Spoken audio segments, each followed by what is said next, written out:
বন্ধুরা আসুন আমরা এক্সেলে খুব ছোট ছোট কিন্তু গুরুত্বপূর্ণ কিছু কৌশল শিখে নেই। আমি অমিত আর আপনারা দেখছেন সিডিডি চ্যানেল। তো এখানে দেখাই পাচ্ছেন ফার্স্ট নেম এবং লাস্ট নেম লেখা আছে। আমার কাজ কি না, এই ফার্স্ট নেম এবং লাস্ট নেমকে একত্রিত করতে হবে। তো আমরা জানি ফর্মুলা ইকুয়াল টু কনকেটনেট। তো এখানে গিয়ে আমি ফার্স্ট সেল অ্যাড্রেস দিয়ে দিলাম, কমা দিলাম, তো লাস্ট সেল অ্যাড্রেস দিলাম। এখানে সমস্যাটা কি দেখা পাচ্ছি যে আমার যে ডেটাটা ক্যান্ডিডেট নেম আছে এবং লাস্ট নেমের মধ্যে কোনো প্লেস নেই। তো এটা কি করে করব? তো আমি সি কলামের উপর রাইট মাউস ক্লিক করলাম, এখান থেকে C2 সেলকে আমি সিলেক্ট করলাম, প্রেস ক্লিক করলাম, তারপর এটাকে ডবল ক্লিক করে দিলাম। তো ফর্মুলাটা একটু এডিট করছি, B2, C2, D2 double click করলেও ড্র্যাগ হয়ে যায়। তো কি দেখছি, সমস্ত ডেটা ফার্স্ট নেম এবং লাস্ট নেমের মধ্যে প্রেস পড়ে গিয়েছে। বন্ধুরা, যদি ইন্টারভিউয়ে এমন প্রশ্ন হয় যে আপনার ডেটা এরিয়ার মধ্যে যে টাইটেলগুলো আছে সব একসাথে কিভাবে ডিলিট হবে, তাহলে আপনারা এটা কিভাবে করবেন? তাই প্রথমে আমি পুরো ডেটা এরিয়াটা সিলেক্ট করলাম, মাউস দিয়েও সিলেক্ট করতে পারেন অথবা কন্ট্রোল শিফট ডাউন অ্যারো। তো দেখুন পুরো ডেটাটা সিলেক্ট হয়ে গিয়েছে। এখন আমি রিপ্লেসে যাব, হোমে গিয়ে ফাইন্ড অ্যান্ড রিপ্লেস যে বাটন আছে এখানে গিয়ে রিপ্লেস পেয়ে যাব। চাইলে আমরা শর্টকাট কন্ট্রোল এইচ পেস্ট করব, তো রিপ্লেস পেয়ে গেলাম। ফাইন্ড হোয়াট, তো টাইটেল কীভাবে সিলেক্ট করব, একটা পেজ দিলাম, অ্যাস্টিক সিম্বল দিলাম।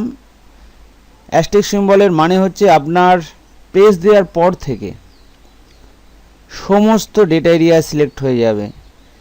আর আমার এটা কি করতে হবে না, পুরো ডিলিট করতে হবে, তাই ফাঁকা রাখলাম রিপ্লেস অল। এই ডেটার মধ্য থেকে আমাকে ফার্স্ট নেম এবং লাস্ট নেমগুলি আলাদা আলাদা করতে হবে। তো কিভাবে আমি এই কাজ করব,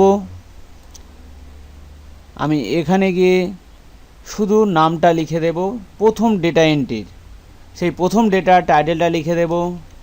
কন্ট্রোল ই পেস্ট করলাম, এখানে গিয়ে কন্ট্রোল ই পেস্ট করলাম। তো সমস্ত ডেটা এন্ট্রি আলাদা আলাদা হয়ে গিয়েছে।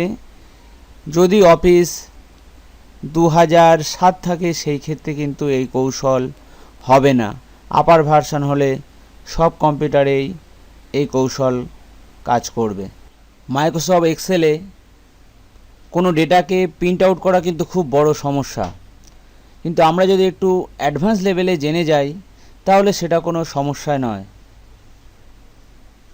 তাহলে একটু দেখে নিই। দেখুন এখানে আমার 3টে পেজের একটি ডেটা আছে। তো আমরা যথারীতি প্রিন্ট আউট করতে গিয়েছি। এখন ইন্টারভিউ আমাকে বলল যে প্রত্যেকটা পেজই যেন হেডিং থাকে। দেখুন আমার প্রথম পেজে হেডিং আছে, আমি এখান থেকে নেক্সট করলাম। সেকেন্ড পেজে কি দেখছি, হেডিং দেখতে পাচ্ছি না। থার্ড পেজে গিয়ে একই পরিস্থিতি। এই রকম ক্ষেত্রে আমরা কি করব? এই সমস্যার সমাধানের জন্য আমাদেরকে পেজ লেআউট থেকে যেতে হবে প্রিন্ট টাইটেলস। প্রিন্ট টাইটেলসে গিয়ে রোজ টু রিপিট অ্যাট টপ এই জায়গাটায় কার্সার রাখবেন এবং প্রথম রো নাম্বারের উপর ক্লিক করে দিয়ে ওকে, ব্যাস এই পর্যন্ত কাজই করতে হবে। এবার একটু প্রিন্ট প্রিভিউ দেখে নিই। তাহলে প্রথম পেজে প্রিন্ট আউট হেডিং তো থাকেই, দ্বিতীয় পেজেও আছে, তৃতীয় পেজেও আছে। এখন যদি কোনো ইন্টারভিউয়ে প্রশ্ন করে যে আমাকে শুধুমাত্র 9 এবং 10 অর্থাৎ এই ডেটাটা প্রিন্ট আউট করতে হবে, তাহলে আমরা কিভাবে করব কাজটা? তো এই রকম যদি প্রশ্ন দেয় তাহলে আমরা সেই কাজটা কিভাবে করব? এটা তো একটা খুব বড় সমস্যা, তাই না? কোনো সমস্যাই নয়, আমরা চলে যাব print area, set print area গেলাম, তো প্রিন্ট আউট সেট করলাম, প্রিন্ট প্রিভিউ গেলাম। তো কি দেখছি, এখানে হেডিংও আছে এবং একটু জুম করে দেখাই, এবং 9 আর 10 প্রিন্ট আউট হয়ে যাবে। তো আশা করি ভিডিওটা খুব ভালো লেগেছে। ধন্যবাদ বন্ধুরা।